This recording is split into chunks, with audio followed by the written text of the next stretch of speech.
This episode is brought to you by SmartVestor. Connect with an investing pro near you at RamseySolutions.com/SmartVestor. Brian is in Los Angeles. Hey, Brian, how are you? I'm good, Dave. How are you? Better than I deserve. What's up? Hey, so I was just calling for some advice because I'm kind of at a crossroads right now. I've kind of achieved my most immediate financial goals, and I kind of don't know what to do moving forward.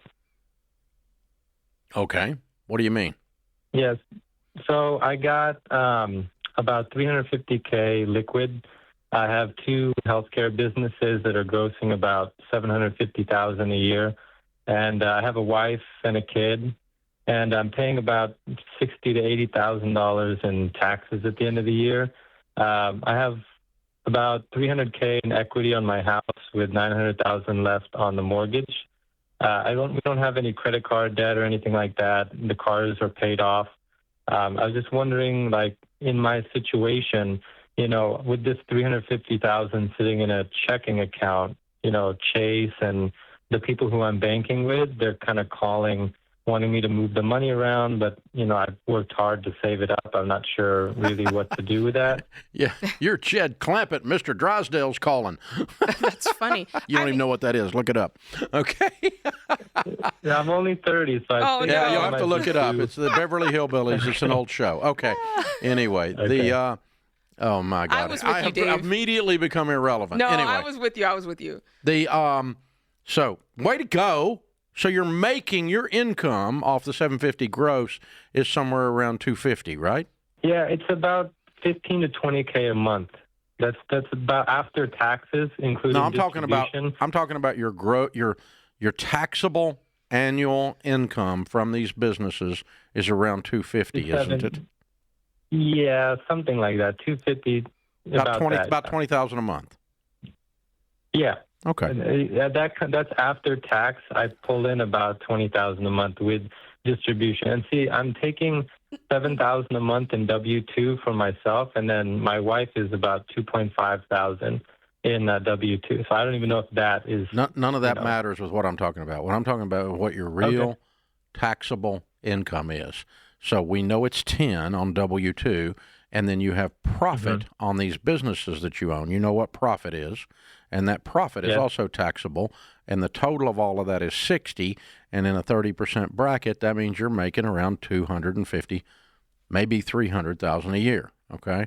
Somewhere in there. Yeah, my bracket is 37%.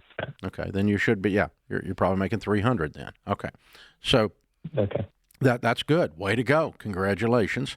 I do want you to get more on top of your numbers on your business. It scares me that you don't know what you make, but and that you somehow bifurcated that under what you're doing on W-2. I don't have that problem here, and I make a lot more than that. I own this place.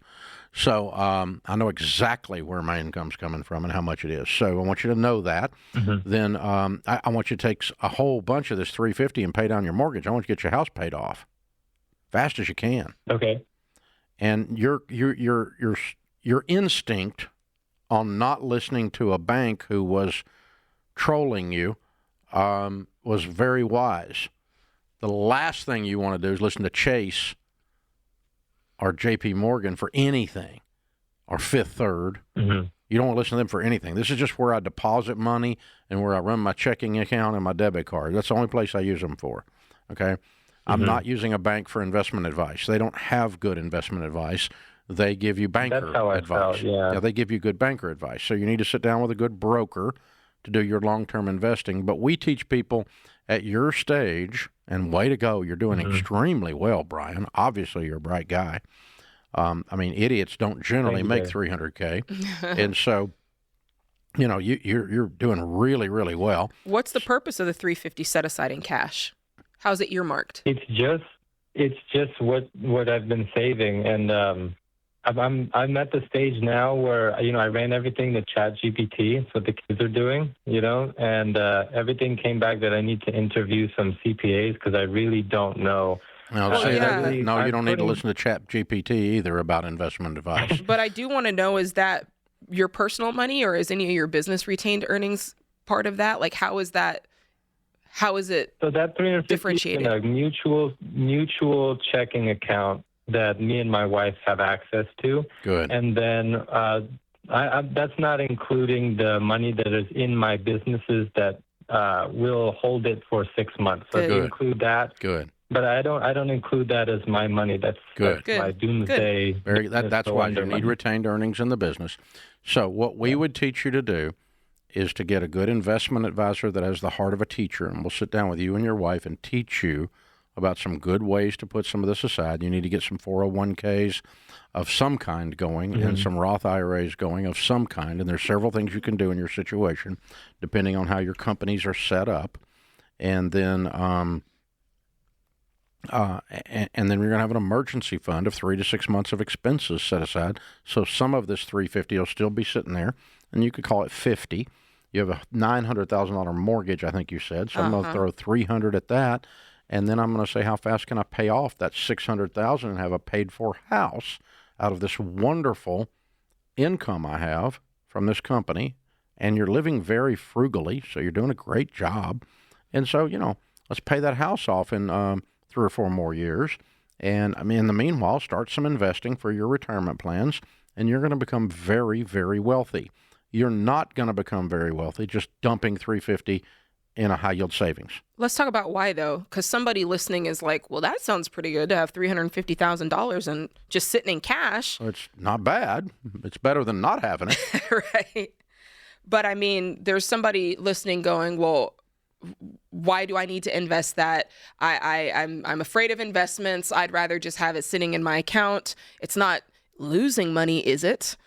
And so that's the person that I want to speak to, because I do think that it probably feels good to have money there, but you have to think about what that money's doing over time. Yeah. And if it's not in a high yield savings account, and it's just in a regular savings account, then you're really earning nothing on it. Even if it's in a high yield, maybe you're at 3.5, but if you invest it, you can have a better rate of return over time. I think you said earlier 11.8% has been the average return. Yeah, in the last inception. 3 years, the average has been north of 20%. Well, yes. But that's not normal. But let's just say, for instance, you took the last 3 years. Okay, 20% of $350,000, and you made 3 instead. Mm-hmm. So, but 20% would be $60,000 a year, right? Yes. $70,000 a year. Okay, and could have made $70,000 a year for the last 3 years on the money. That's a lot of money. And so that's another $210. But instead, we made 3.5. Yeah, made 3% on it, and so I don't know what's more than. It's like nothing. More than half. Yeah. In other words, you lost tens of thousands of dollars per year by not having it invested. And that's what financial people, like I was trained, call opportunity cost. You miss the opportunity to make an average of about $70,000 on that for the last 3 years. Not to mention, if you'd left it in there, you would have made 20% on the 70 and then 20% on the 140 on top of that. But we're not even talking about that. And that's not normal. That's not every year, but it's actual facts in the last 3 years. That's what it would have been. And so instead, you made 3%, which is like $9,000 per year. Yeah. And so big deal. It's a big deal. That's the missed opportunity on your money, because when your money's one place, it can't be another. It loses the opportunity to go to work.